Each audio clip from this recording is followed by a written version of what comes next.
It sat at the end of a narrow street lined with neem trees, their leaves whispering whenever the wind passed through. I told myself that sound was normal, comforting, even. Still, the first night I moved in, lying on a mattress that wasn't mine, in a room that smelled faintly of detergent and old books, I couldn't sleep. This was supposed to be temporary. That's what my best friend, Ian, had said when his parents offered me the spare room. I was 22, between jobs, and pretending I wasn't unraveling after a messy breakup that left me hollowed out and unsure of who I was becoming. Stay as long as you need, his mother had smiled. I believed her. Days settled into a routine quickly. Mornings smelled like tea and toast. Afternoons were filled with distant traffic and ceiling fans clicking lazily above us. Evenings meant dinner together, Ian talking too loudly, his father reading the paper, his mother watching me with the careful kindness reserved for guests who might turn into family. And then there was Ryan, Ian's older brother. He was 26, quiet in a way that felt deliberate. He worked late, came home after dinner most nights, and spoke only when necessary. When he did, his voice was low and steady, like he'd already thought through every word before letting it escape. I told myself I didn't notice him. But I noticed everything. The way his sleeves were always rolled just past his wrists. The way his eyes lingered a second too long when he thought no one was watching. The way the room seemed to tighten whenever we were alone together, as if the air itself was holding its breath. I hated myself for wondering. For replaying small moments in my head. A brush of fingers when we passed in the hallway. A shared glance that lasted just long enough to make my stomach flip. Nothing obvious. Nothing I could accuse my thoughts of betraying me with. Still, something felt off.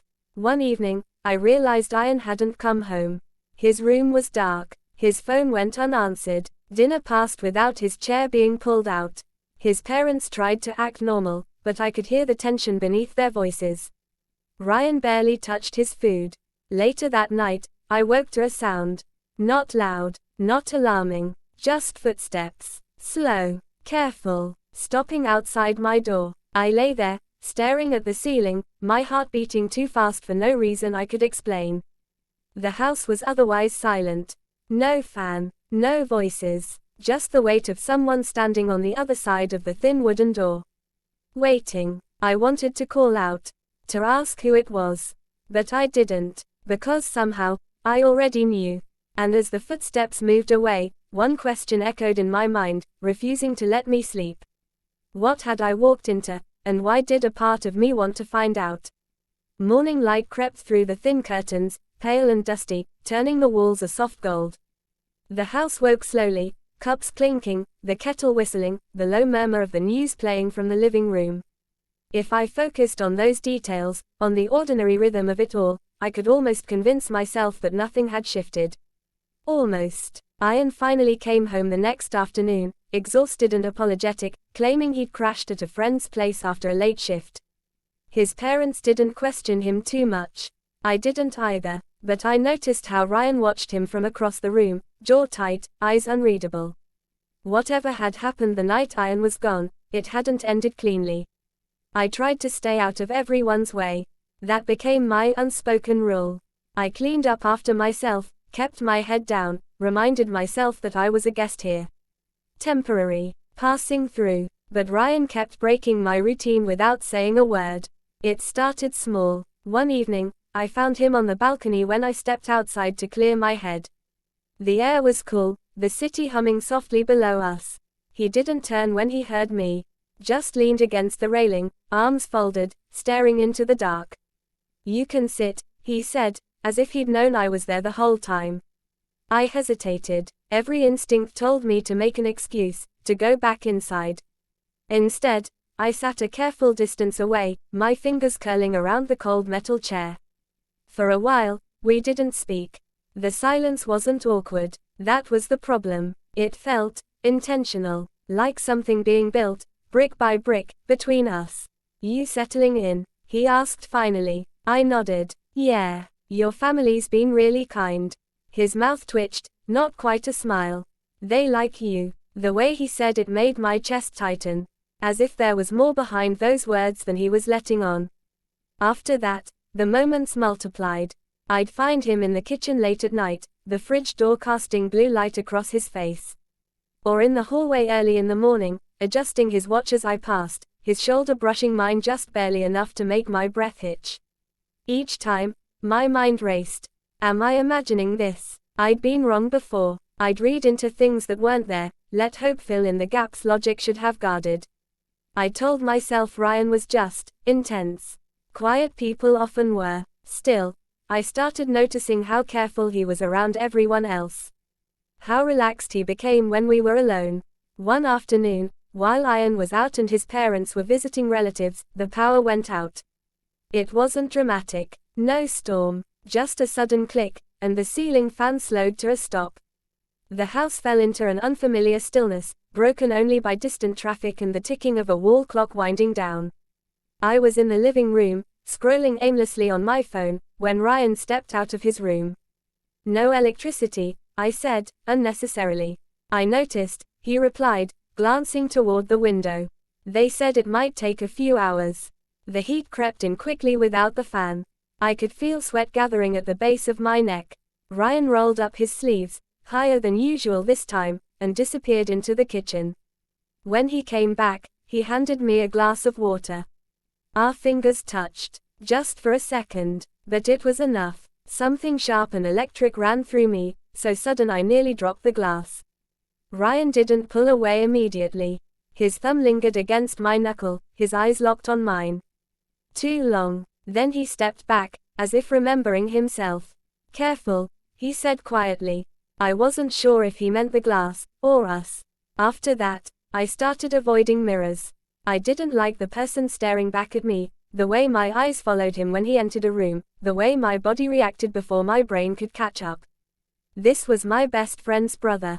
This was wrong. And yet, late at night, lying in bed, I replayed every interaction like a secret confession. Every almost touch, every loaded pause. The house itself seemed to conspire against my resolve. At night, sounds carried differently. A door opening somewhere down the hall. The soft creak of floorboards. Once, laughter, low and unfamiliar, drifted through the walls, then stopped abruptly when I stepped into the hallway. Another time, I heard my name. Not clearly, just a whisper, or maybe the wind. I started sleeping with my door cracked open, unsure whether I was afraid of being alone, or afraid of what might happen if I wasn't. Ian noticed something was off. You okay? He asked one evening, watching me poke at my food. You've been quiet. I'm fine, I lied. He shrugged, but his eyes lingered on me, then flicked toward Ryan, who was washing his hands at the sink. The air felt thick. Later that night, I found Ryan sitting in the living room, lights off, the TV glowing silently in front of him.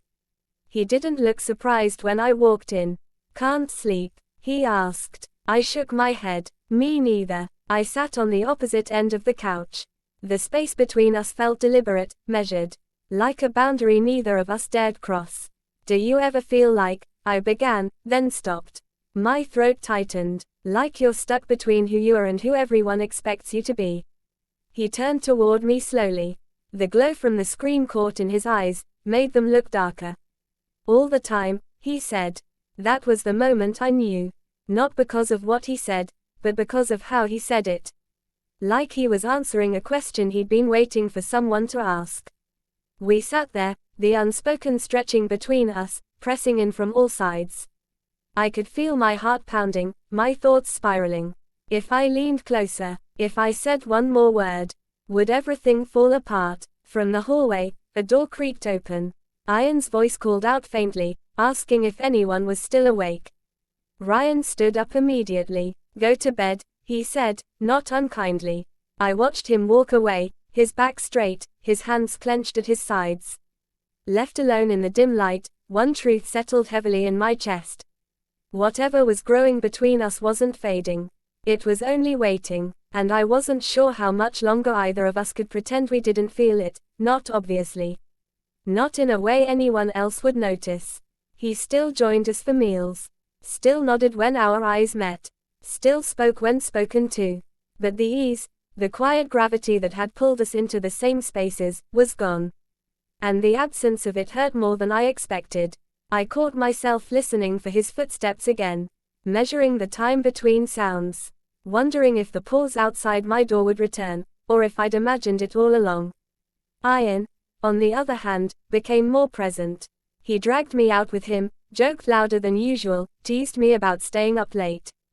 It felt like he was trying to anchor me, to remind me of who I was supposed to be in his life.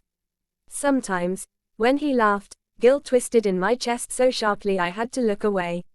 Nothing had happened. That was the cruelest part. There was no moment I could point to and say, that's when everything broke. Just a slow accumulation of glances, silences, and things left unsaid that now pressed against me from all sides. One evening, a few days later, the house emptied out again. Ian's parents went to visit relatives. Ian left with friends, promising he'd be back late. I hadn't planned on staying home. But I did. The power was on this time, yet the lights felt too bright. I turned them off one by one until only the lamp in the hallway remained, casting long shadows along the walls. Ryan came home later than usual. I heard the door first. Then the keys. Then his shoes by the entrance. He froze when he saw me sitting on the couch. "You're alone?" he asked. "So are you," I replied. For a moment, neither of us moved. The air between us felt charged, like the seconds before a storm breaks. I noticed small things I shouldn't have been paying attention to, the loosened collar of his shirt, the faint crease between his brows, the way his chest rose and fell as if he'd been holding his breath. "You should go to bed," he said again, the same words as before. I didn't. Instead, I stood up. That single movement felt louder than any sound in the house. He swallowed. I saw it happen. Saw the restraint etched into his posture, his hands flexing at his sides like he was bracing himself against something invisible. "I've been trying to act normal," I said quietly. "But I don't think I know how anymore." His eyes flicked to the hallway. To Ian's closed door. Then back to me. "This can't happen," he said. Not harshly. Almost pleading. "I know." The space between us closed. Not all at once, but inch by inch. Every step felt deliberate, heavy, loaded with consequence. When we stopped, we were close enough that I could feel the warmth of him. Close enough to notice the faint tremor in his breath. He didn't touch me. That somehow made it worse. His hand lifted, hovered near my arm, then dropped again. "I think about you more than I should," he admitted, so softly I almost missed it. My chest ached. "So do I whispered.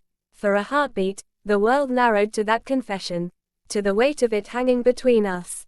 His eyes searched my face, not with hunger, but with fear. With restraint. Then, from somewhere down the street, laughter drifted through an open window. Reality rushed back in. Ryan stepped away abruptly, like he'd been burned. "This ends now," he said. I nodded, even as something inside me splintered. Later that night, lying awake, I stared at the ceiling again. The same one from my first night in the house. But I wasn't the same person beneath it anymore. I kept replaying the moment his hand almost touched me. Wondering what it would have felt like if it had. Wondering whether stopping was an act of strength, or cowardice. Somewhere down the hall, a door creaked softly. I held my breath, waiting to see if footsteps would follow. They didn't. And that silence, that unanswered possibility, felt heavier than anything else we'd shared. Sunlight spilled across the dining table. The kettle whistled. The house performed its familiar routine as if nothing had been disturbed. As if two people hadn't stood on the edge of something irreversible and stepped back at the last possible second. Ryan barely looked at me. Not out of anger. Not avoidance exactly. More like discipline. Like he'd drawn a line inside himself and was determined not to cross it again. That restraint cut deeper than any argument could have. Ian noticed the shift almost immediately. He always did. He joked less, asked more questions, watched us when he thought we weren't paying attention. Once, when Ryan handed me a plate without meeting my eyes, Ian frowned. "Did I miss something?" he asked. "No," Ryan said quickly. I echoed him. "No." The lie sat between us, heavy and shared. Days passed. Then weeks. I started counting time in small losses. The conversations that didn't happen, the late nights that ended too early, the way Ryan chose different rooms if I was already in one. At night, I heard him sometimes. Moving. pausing, standing still in the hallway like he used to. But he never came closer. I told myself this was better, safer, that unresolved tension was preferable to destruction. That silence was a form of mercy. Still, my chest ached in quiet moments. One evening, Ian cornered me on the roof while the city glowed below us. "You're leaving soon, right?" he asked casually. The question hit harder than I expected. Yeah, I think so. He nodded, relieved, or maybe bracing himself. "Good. You've been here long enough to feel permanent." Permanent. The word echoed in my head long after he went downstairs. That night, I packed slowly, folding clothes I'd worn during moments I wished I could forget, and moments I never wanted to. The room felt smaller with every item I placed into my bag. When I stepped into the hallway, Ryan was there. Just standing, like he'd been waiting. "You're leaving," he said. It wasn't a question. "I think it's time." He nodded once. His jaw tightened. For a moment, I thought he might say something, anything, to stop me. Instead, he stepped aside to let me pass. As I walked away, my chest burned with the weight of everything we hadn't done. Everything we'd chosen not to name. At the door, I hesitated. "Ryan," I said. He turned. In his eyes, I saw it all. Regret, longing, restraint, something dangerously close to love. "If things were different," I began. "They're not," he replied softly. I nodded. The door closed behind me with a quiet finality that felt too loud. Outside, the night air wrapped around me. Cool, indifferent, honest. As I walked away from the house, one thought refused to leave me. Some connections don't end because they fade. They end because they're too dangerous to finish. And as the lights of the house disappeared behind me, I couldn't help but wonder. Had we really walked away from each other? Or had we just postponed something that would one day demand to be faced? 2 stories. Faded paint. A small gate that creaked when you pushed it open. On my first evening there, the sky was overcast, heavy with the promise of rain that never came. The air smelled like dust and wet leaves, and I remember thinking, this is just a place. Nothing more. I didn't know then how wrong I was. I moved in with Ian's family because I had nowhere else to go. That's the clean version. The truth was messier. A breakup that hollowed me out. A sense that I'd outgrown my own life without knowing what was supposed to come next. Ian had been my best friend since college, loud, impulsive, endlessly optimistic. "You'll be fine here," he said, tossing my bag onto the spare bed. "My parents will adopt you in a week." He wasn't wrong. His mother asked if I'd eaten. His father nodded at me like I'd always belonged there. The house had its own rhythm, morning prayers drifting down the hall, the clink of teacups, the ceiling fan clicking in protest against the heat. It was calm, predictable, safe. And then I met Ryan. Ian's older brother didn't greet me right away. He stood in the doorway, watching quietly, as if assessing whether I was temporary or trouble. He was taller than Ian, broader somehow, but it was his stillness that unsettled me most. He didn't fidget, didn't rush. When he spoke, it was measured. "Welcome," he said. Just one word, enough to linger. I told myself I was imagining the awareness that passed between us. The way his eyes flicked over me, not rudely, not warmly. Just thoroughly. I looked away first, my chest tightening for reasons I didn't want to name. Days slipped into routine. Ian and I stayed up too late. His parents asked about my job search. I learned which floorboard creaked near the bathroom, which window rattled at night. I started sleeping better than I had in months. Except for one thing. At night, the house made sounds that didn't belong to sleep. A door opening softly, footsteps that paused outside rooms. Once, I woke to murmured voices, low, tense, cutting off the moment I shifted in bed. Ian brushed it off. "Old house," he laughed.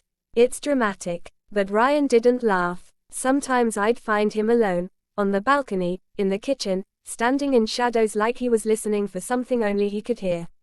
When our eyes met, the air felt heavier, charged, as if something unsaid was pressing against both of us.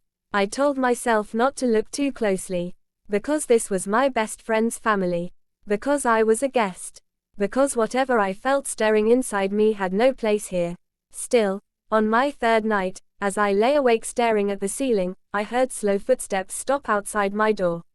No knock, no voice, just silence. And in that silence, a single question took root: quiet, dangerous, impossible to ignore. Was this house really giving me shelter, or was it slowly pulling me towards something I wouldn't be able to walk away from?